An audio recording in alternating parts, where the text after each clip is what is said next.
The folkloric traditions of nearly all First Nations across the Great White North keep a common menagerie populated by the same collection of legendary monsters. From the Naskapi of eastern Labrador to the Nootka of western Vancouver Island, native peoples across the continent tell traditional tales about a cannibal spirit which imbues in its human hosts an insatiable craving for human flesh. Wildman stories are nearly ubiquitous, as are tales of huge thunder-making raptors locked in perpetual enmity with equally huge horned water snakes. Another universal folktale, once told around campfires across Canada, from the seal oil lamps of the high Arctic to the buffalo chip lodge fires of the Canadian prairies, tells of a race of tiny, elusive people who make their homes in high mountains and cliffside caves. With astonishing similarities to the dwarfs, elves, fairies, and goblins of old European tradition, these little people were said to be endowed with preternatural power, which they used to either the benefit or detriment of mankind, depending on the manner in which they were treated by their human neighbors, or according to their own mischievous whimsies. Join me as I explore a few of the many native legends of little people in Canada. We owe our first story to the work of Charles Godfrey Leland, an American folklorist who traveled among the Wabanaki Indians of the Canadian Maritimes and the northeastern United States in the late 19th century. As Leland explained in the preface to his 1884 book, Algonquin Legends, when I began, in the summer of 1882, to collect among the Passamaquoddy Indians at Campobello, New Brunswick, their traditions and folklore, I expected to find very little indeed. These Indians, few in number, surrounded by white people, and thoroughly converted to Roman Catholicism, promised but scanty remains of heathenism. What was my amazement, however, at discovering day by day that there existed among them, entirely by oral tradition, a far grander mythology than that which has been made known to us by either the Chippewa or Iroquois Hiawatha legends, and that this was illustrated by an incredible number of tales. I soon ascertained that these were very ancient. Leland's first reference to a Wabanaki belief in little people is a brief passage at the beginning of a Passamaquoddy creation story featuring Glooskap, a legendary hero and trickster figure. This story was related to him by an elderly Passamaquoddy woman named Molly Sepsis, who could speak no English, necessitating the interpretive services of a younger woman named Sarah. Glooskap came first of all into this country, Leland wrote, into Nova Scotia, Maine, Canada, into the land of the Wabanaki next to Sunrise. There were no Indians here then, only wild Indians very far to the west. The text goes on to explain how Glooskap created the various creatures of the country, liberating men and women from the bark of ash trees and reducing monstrous animals like a giant moose and a colossal squirrel to their present sizes. Despite its brevity, a short passage indicates that the mysterious race of little people was supposed to be older than that of man. Firstborn, Leland wrote, were the Mikumwess, the Unabgemisuk, the small elves, little men, dwellers in rocks. The mention of these creatures' lithic abodes, incidentally, evokes the Icelandic legend of the Huldafolk, elusive elf-like creatures supposed to make their homes inside the volcanic rock which blankets the land of fire and ice. This curious connection is rendered doubly intriguing by the known medieval interactions between Icelandic Vikings and the maritime natives they called Skrælingjar, documented in the Icelandic sagas and verified by archaeological discoveries made at the northern tip of Newfoundland. Leland elaborated on the Mi'kmaq version of this legend in a later passage, writing, "It is well known unto all Indians who still keep the true faith of the olden time that there are wondrous dwellers in the lonely woods, such as elves and fairies, called by the Micmacs Mikumwessos, and by the Passamaquoddies Unagawessos, and these can work great wonders, and also sing so as to charm the wild beasts. From them alone come the magic pipes or flutes, which sometimes pass into possession of noted sorcerers and great warriors, and when these are played upon, the woman who hears the melody is bewitched with love, and the moose and caribou follow the sound, even to their death. And when the Memegwessos are pleased with a mortal, they can make him a fairy, even like themselves." The storyteller went on to relate a tale in which two young men came to Glooskap with supplications. One of the youths hoped to win the hand of a beautiful Indian princess, whose suitors, at the behest of her father, were required to perform brutal exercises which had hitherto proved fatal in every case. The other young man wanted to become a Mikumwess, one of the legendary Little People. Glooskap subjected the second youth to a humiliation ritual, after which he bestowed on him a string of hair and a magic pipe, which gave him all the power of the elfin world. With these new weapons, the Mikumwess initiate helped his friend complete all the trials imposed on him by his father-in-law-to-be, after which he went away to live with the Elves. There is another story in Leland's book, which may merit mention here. Although it does not directly pertain to the subject of the Mikumwess, it has an element in common with Inuit elf lore. In this old Passamaquoddy fable, a native woman came into the possession of a special stick, which killed any living being she pointed it at. A similar implement appears in an Inuit story related by Danish geologist Dr. Heinrich Rink in his 1866 book, Tales and Traditions of the Eskimo. The Inuarutlagak, Rink wrote, are a kind of dwarf possessing a shooting weapon with which they are able to kill a creature by merely aiming or pointing at it. He elaborated on this wand-like weapon in a later passage, claiming that it was shaped like a pistol, not larger in size than a closed fist, with a little black stone affixed to the end of it, atop which was placed a little red stone. West of the Maritimes, beyond the Laurentian Valley, lie the Great Lakes and the northerly wilderness which voyageurs once called the Northwest. This sprawling expanse of Canadian Shield, dominated by boreal forest and Precambrian rock, is the homeland of the Anishinaabe nations, who traditionally contend that they share their territory with preternatural cliff-dwelling water sprites. Canadian anthropologist Alexander Francis Chamberlain shed some light on this fascinating element of Anishinaabe tradition in his article for the October to December 1900 issue of the Journal of American Folklore, entitled Some Items of Algonquian Folklore. In this piece, Chamberlain cites translated passages from the Lexique de la langue algonquine, a Lake Nipissing Ojibwe dictionary written by French Sulpician missionary Jean-André Cuac in 1886. Memegweciwug, Chamberlain wrote, plural of Memegwece, a sort of sirens or water nymphs, which the Indians believe live in the water and in hollow rocks. They are said to steal very much and to speak with a nasal twang. There are many sayings about them. Cuac tells us that, when by mischance, when traveling by water, one has to let fall anything into the river or lake, it is the custom to say, "The Memegwece will have that," or "That is for the Memegwece." Certain rocks or stones, having some resemblances to parts of the human body, are called Memegweciwabik, Memegwece rock, and in passing by these, the canoemen, even now, either in jest or in superstition, toss at them a piece of tobacco, etc.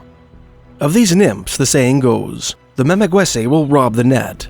They are thieves, the Memegwece.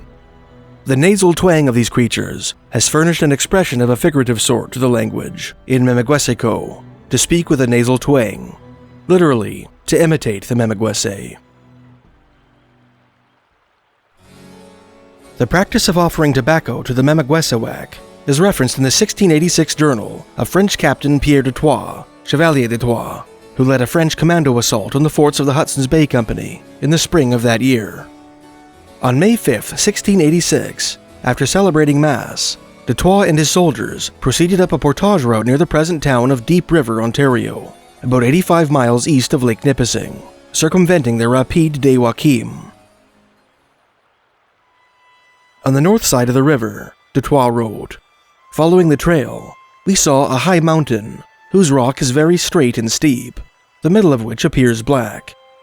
This is perhaps due to the fact that the savages make their sacrifices here by throwing arrows over it, at the end of which they tie a small piece of tobacco. Our French are accustomed to baptize those who have not yet passed through here. This rock is called l'oiseau, the bird, by the savages, and some of our people, not wanting to lose the old custom, will throw themselves into the water." West of the Great Lakes lies the province of Manitoba, the historic domain of the Cree, Saulteaux, Ojibwe, and Chippewayan Dene. All of these nations have traditional tales about little hairy people who dwelt atop the steep cliffs which fringe certain lakes and rivers. The southern half of Manitoba is dominated by 3 Great Lakes. The largest of these is Lake Winnipeg, which runs at the latitudinal center of the province. This freshwater sea is paralleled by the westerly lakes Winnipegosas and Manitoba, the former lying to the north of the latter. In his 1860 chronicle of his surveying expeditions through what are now Ontario and the Prairie provinces, English-Canadian geologist Henry Ewell Hind described Little People traditions native to these great bodies of water. There are many places on Lake Winnipeg and Manitoba, Hind wrote, which the Indians who hunt and live on the shores of these inland seas dare not visit. There is scarcely a cave or headland which has not some legend attached to it, familiar to all the wanderers on these coasts. On the west side of Lake Winnipeg, in the long, dark, and gloomy chambers formed by fissures in the limestone, bad spirits are supposed to dwell, according to the belief of the Indians who hunt on the coast, and he would be a powerful charmer who could induce a heathen Indian to approach, much less enter, the abodes of these imaginary Manitous. Near Limestone Cave Point, on Lake Winnipeg, are several of these supposed fairy dwellings. When an Indian approaches them in his canoe, he either lays an offering on the beach or gives them as wide a berth as possible. Steep Rock Point, on Lake Manitoba, is also a noted dwelling place for the little men. Manitoba Lake, a body of water of very imposing dimensions, having an area of 1,900 square miles, derives its name from one of these superstitions. I stayed for 3 days on Manitoba Island, now Manitou Island, where a Manitou dwells. But though the Indians passed and repassed, heard and answered our shots, yet they could not be persuaded to land. The only evidence of fairy presence which I met with was the fairy-like music of the waves of Lake Manitoba, beating upon the hard limestone shingle on the beach, and produced a very beautiful and melancholy resemblance to distant church bells. All night long, this ringing musical sound was heard, and would no doubt, in the active imaginations of Indians, suggest the existence of those Manitou with which they people the air, the water, the forests, and the caves of the earth.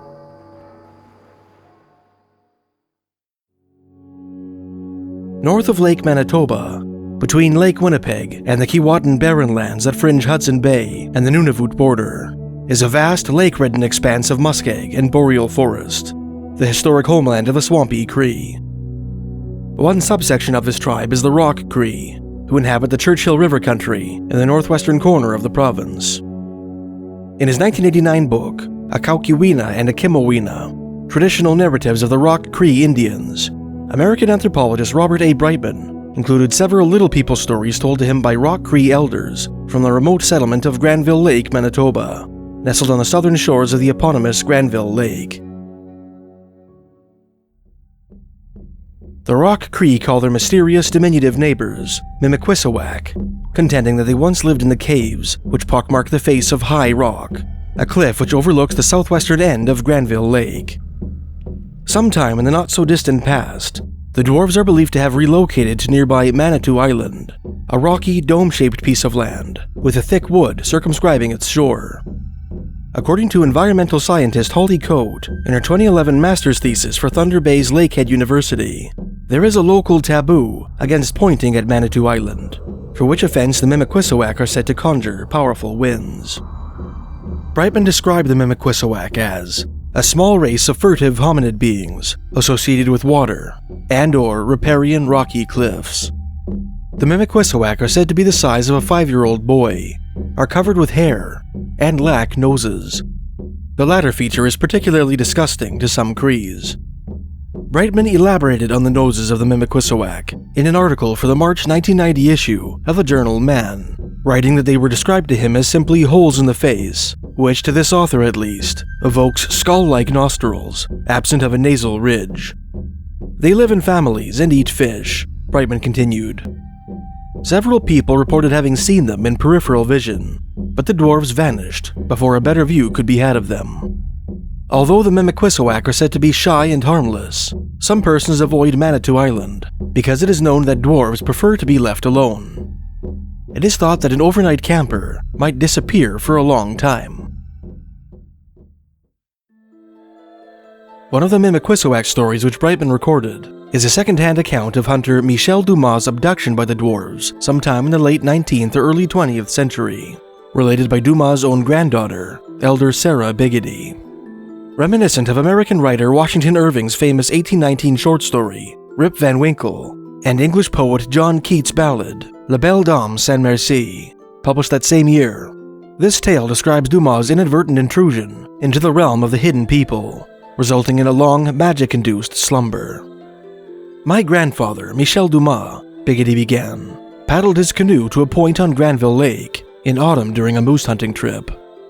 He made camp on the shore by the point and went to sleep. But he just continues to sleep. It gets to be winter, and the snow covers him over, but he's still sleeping there. Then something woke him up. Those Mimikiwisiwak brought him inside the big rocks at the point. Everything was like glass in there. All the walls and all the things they had were made of glass. The Mimikiwisiwak told Michel to sleep in there until the end of the winter, so he slept more. And when he woke up, they said, "There's something that we're going to tell you now that you've stayed in our house." They told him what was going to come in the future when the white man came into the Churchill River country. They said the white man was dirty and made too much noise talking and with machines.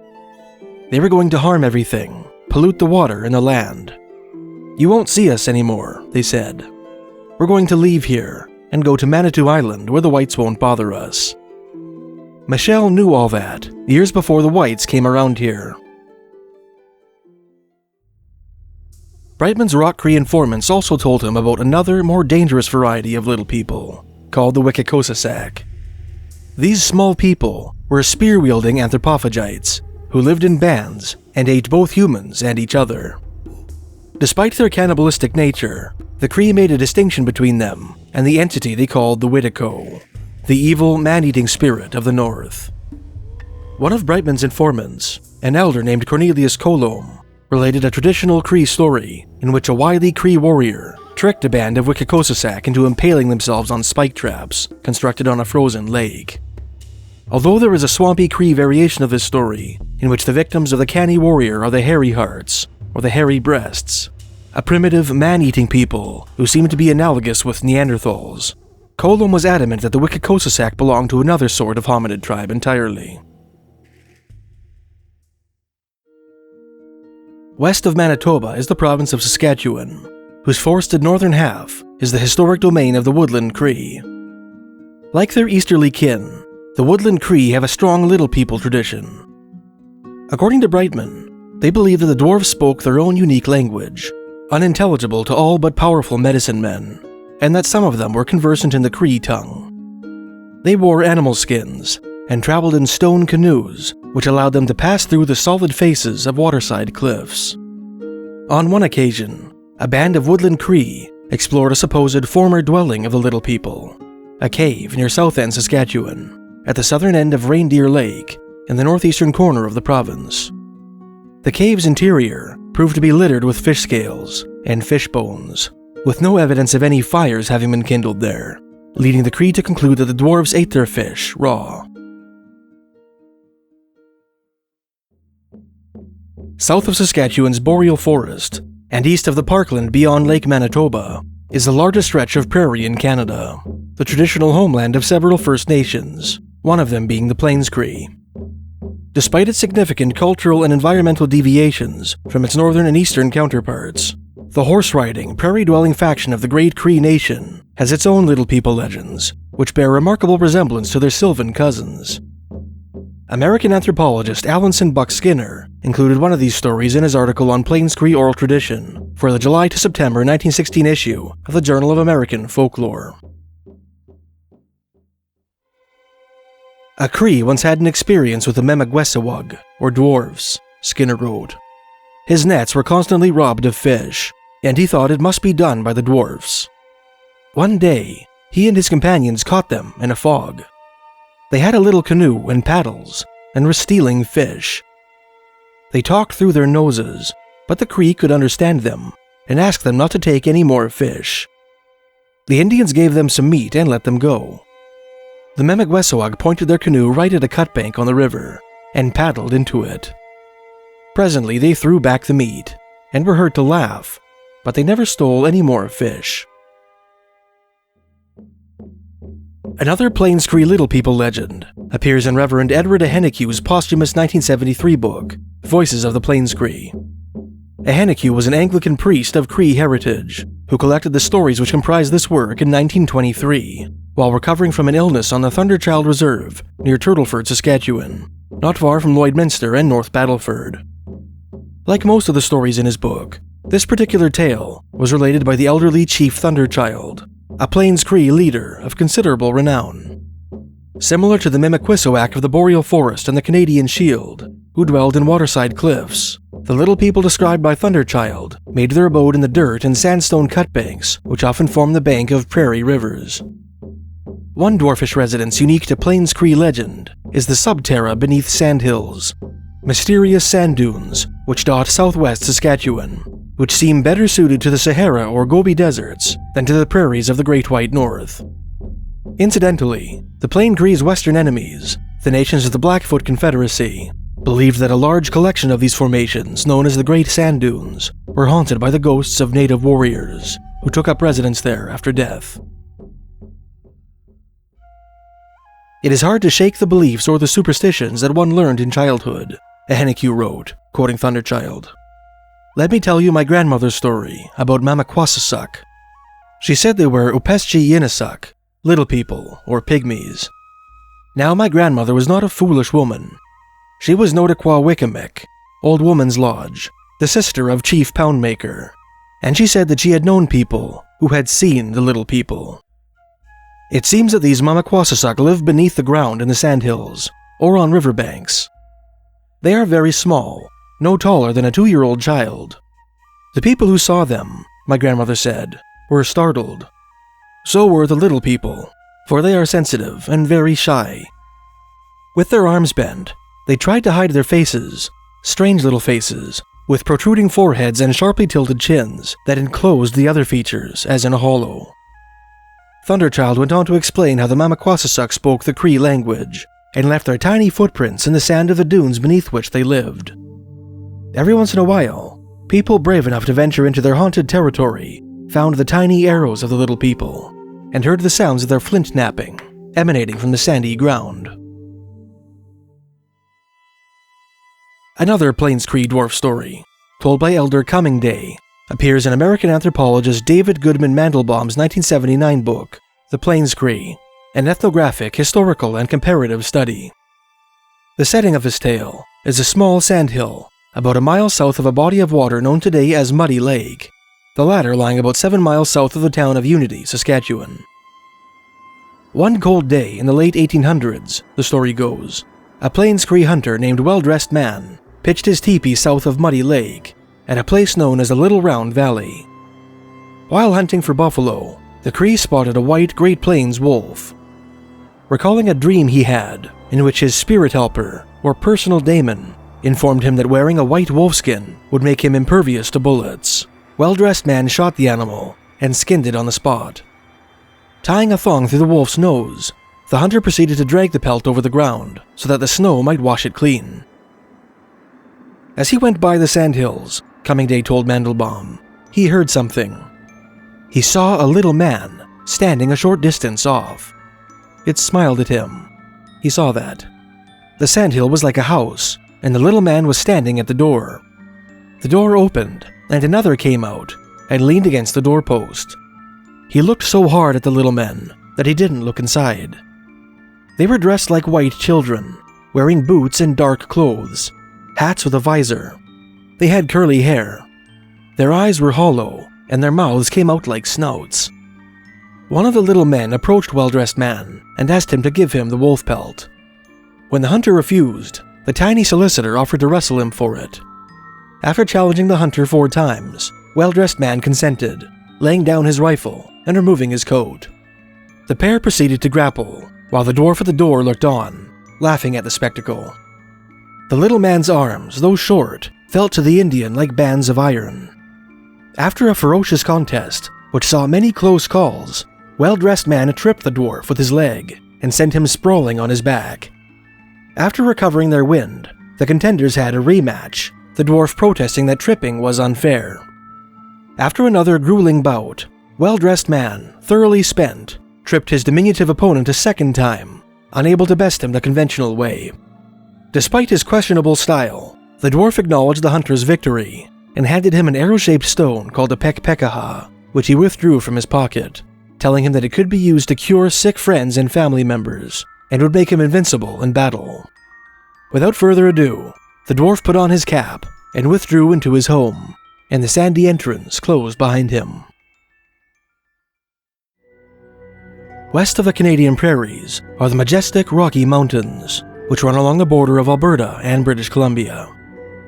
These snow-capped ranges are the traditional hunting grounds of several First Nations, whose folkloric traditions include tales about mountain-dwelling dwarves. One such nation is the Stoney, or Nakota, a Siouan tribe which branched off the prairie-dwelling Assiniboine, whose historic domain stretched from Banff to Jasper. One exposition on the Stoney conception of little people, referred to by these Rocky Mountain Indians as the Makoya Debe, appears in Sebastian Chumac's 1983 book, The Stonies of Alberta, an illustrated heritage of Genesis, myths, legends, folklore, and wisdom of the Yahweh-Wichitabi. This explanation was given by Stoney elder Jonas Dixon, or One Boy, collected by Thomas T. Williams and translated by Alfred T. Dixon, Jr. Dixon explained that the Makoya Debe were associated with the west wind and were said to be the descendants of bears, who metamorphosed into their current form as divine punishment for their mischievous antics. They were supposed to be especially numerous in the Selkirk Mountains, a range of the neighboring Columbia Mountains, which runs through traditional Kootenai Indian Territory, southwest of Stoney Country. The little people, Dixon said, are very small persons, no bigger than a badger. These underground persons live deep within the earth, where it is always the spring moon. These have their own underground country. They weave braided flowers and know very little sorrow. Their singing is like the prairie burning and flowering. Another variation of the Stoney Little People legend was collected by journalist Jordan Small of Barrie, Ontario, in an interview with Morley resident Daxter Amos. Small's article on this and other elements of Stoney tradition was published in the Halloween 2021 issue of the Rocky Mountain Outlook. Standing at a mere 1 foot tall and dressed in traditional indigenous regalia, Small wrote of the mountain elves, whom Amos called the Wichita Juthin Min.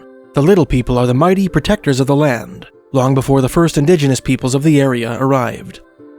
To this day, sightings of the elusive and benevolent Wichita Juthin Min are seen across the nation, especially in the Morley townsite near the schools. Stories of the little people have popped up throughout Amos's life, including from custodians at the high school, who swear during after hours they catch glimpses of very tiny people running across the hallway before disappearing. Amos's mother would also tell tales of finding miniature ladders in the woods while she was berry picking, but would be gone upon returning with others. She strongly believes it could have been a tool of the little people. One Stoney man who claimed to have seen the mountain dwarves was a hunter named Hector Crawler, a resident of Morley, Alberta, who spent much of the late 19th and early 20th centuries traipsing the Albertan Rockies in search of game. Banff-based entrepreneur Norman Luxton, a colorful character who sailed across the Pacific Ocean in a Nootka dugout canoe and played a crucial role in saving the plains bison from extinction, related some of Crawler's adventures to celebrated Canadian ethnographer Marius Barbeau. Barbeau, in turn, published these stories in his 1960 book, Indian Days on the Western Prairies. A certain time when he was in the mountains, Luxton told Barbeau, when alone, he saw what he called the little black men, describing them to me as elfish, not fairy forms. He described them to me as elves, wearing little plug hats and cutaway coats, and while he could not carry on a conversation with the elf, he was sure that it was out of the ordinary to have a vision of that kind. It was a rare novelty.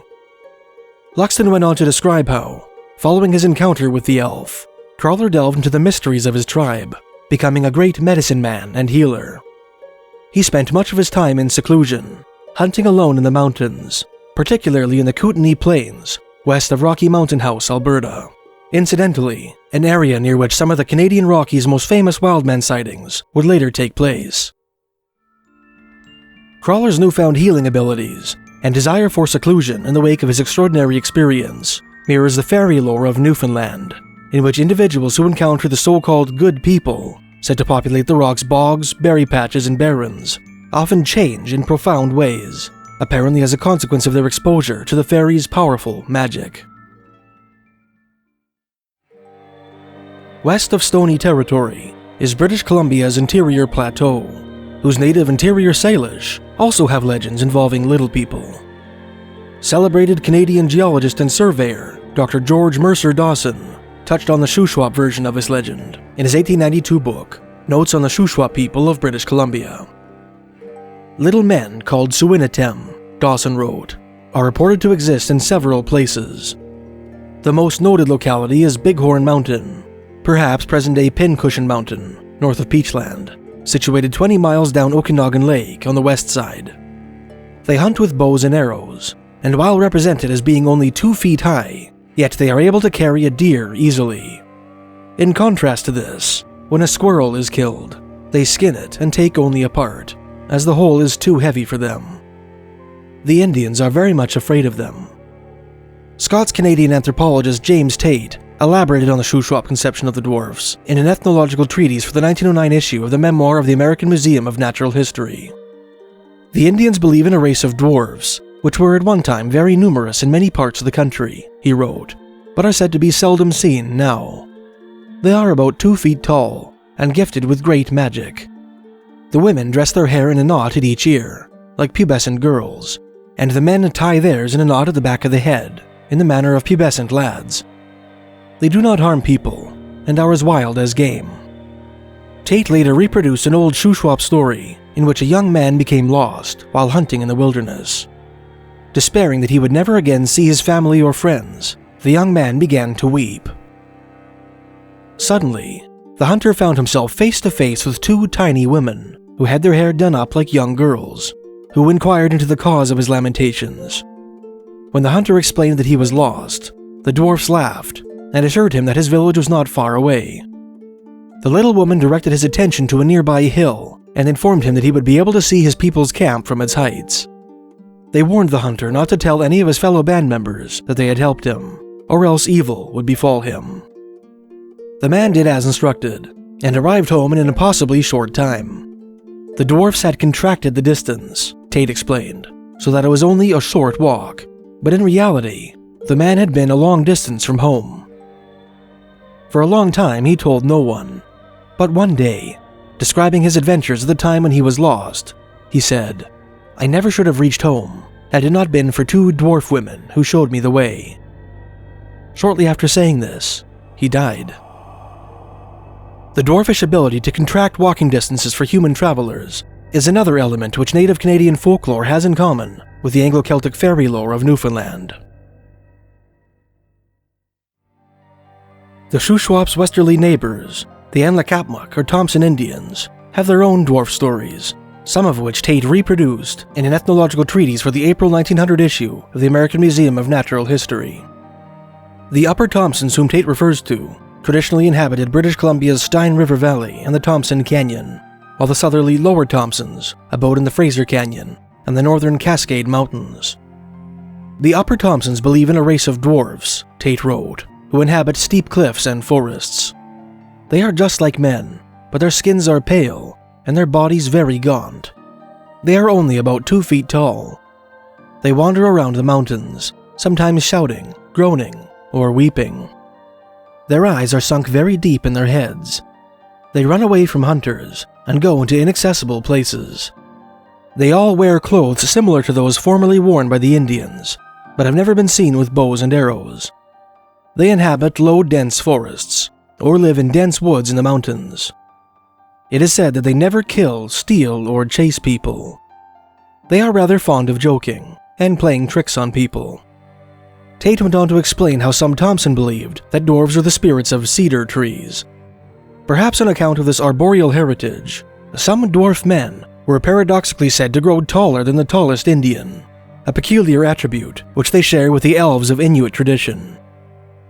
The Thompson told Tate that the dwarves seemed to have vanished from the Spence's Bridge area on the Thompson River sometime in the late 1800s, but were once quite numerous in easterly Okanagan country. North of interior Salish territory, beyond the woods and grasslands of Caribou country, lies an endless tract of ancient mountains, carpeted with boreal forest, the age-old haunt of the carrier Dene. These people, too, have a rich tradition of Little People stories. In his 1895 book, 3 Carrier Myths, French Oblate missionary Adrien Gabriel Maurice made a cursory reference to the carrier belief in dwarfs. In one of the 3 mythical carrier sagas, which Maurice relates, the protagonist traveled to a land populated with dwarves, whom he learned had murdered and flayed his younger brother. As retribution for this crime, the story's protagonist stole upon the dwarves in their sleep and slit their throats with his stone knife. Dwarfs, Maurice wrote in a footnote, in their mythology, generally play a malefic, noxious role. Ethnographer Marius Barbeau also made mention of the carrier dwarf tradition in his 1923 book, Indian Days in the Canadian Rockies. The first chapter in this book tells the tale of Beanie, a 19th century carrier prophet who is said to have foretold the coming of the white man. Barbeau learned Beanie's story while conducting fieldwork in northwest British Columbia in the early 1920s. For some reason which this author cannot explain, Barbeau went to great lengths to portray this piece of northwest British Columbian history as a product of the easterly Rocky Mountains, placing it at Trout Lake, British Columbia, in the heart of Kootenay Indian Territory, and punctuating it with illustrations of Kootenay and Stoney Indians.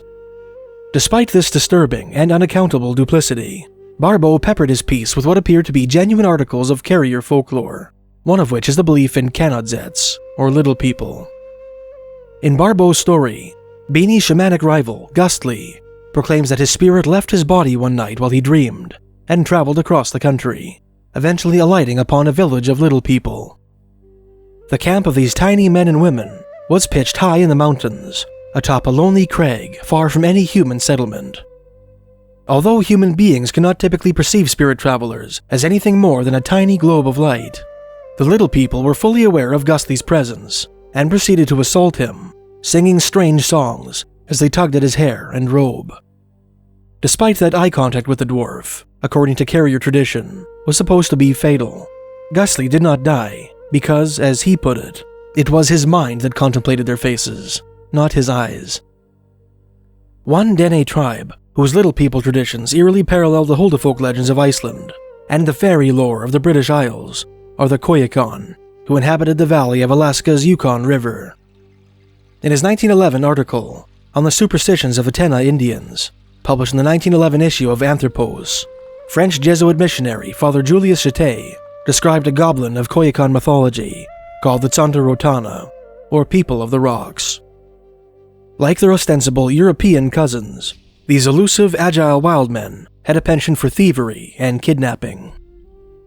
About 1800, Jeté wrote, whilst playing with other children near the mouth of the Koyukuk River, a little girl suddenly disappeared and was never heard of thereafter. Evidently, she was carried away by the Tson-Te-Rotana. Jeté went on to relate another incident, which took place in September 1904, in which an elderly woman inexplicably strayed into the bush. Her band assumed that she had been taken by the Tson-Te-Rotana, and, after a thorough search, gave her up for lost. 4 days later, the old woman was found plodding down a game trail.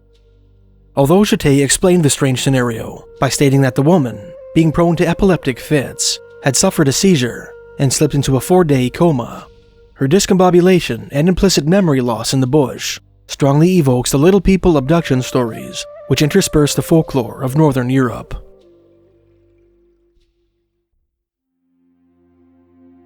Southwest of Carrier Territory, and west of the Interior Plateau, beyond the Coast Mountains and the Salish Sea, is Vancouver Island, whose southern tip is the historic domain of the island Halkomelem, themselves a branch of the Central Coast Salish.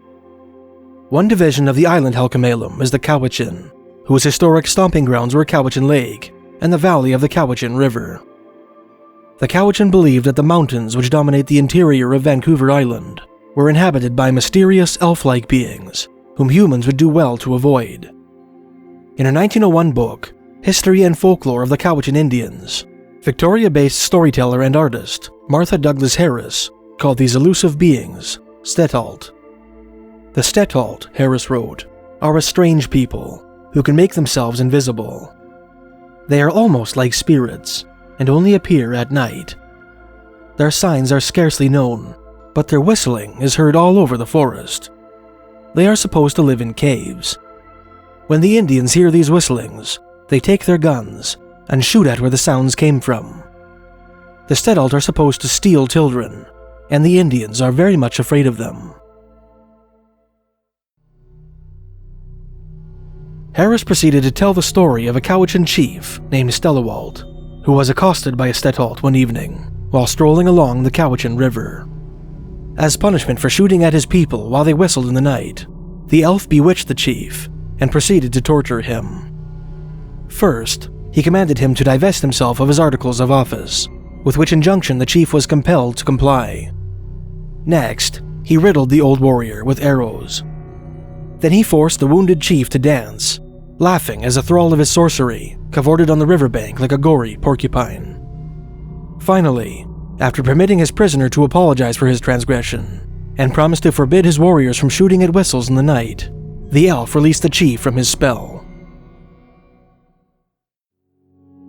Harris included another elf story set on the Cowichan River.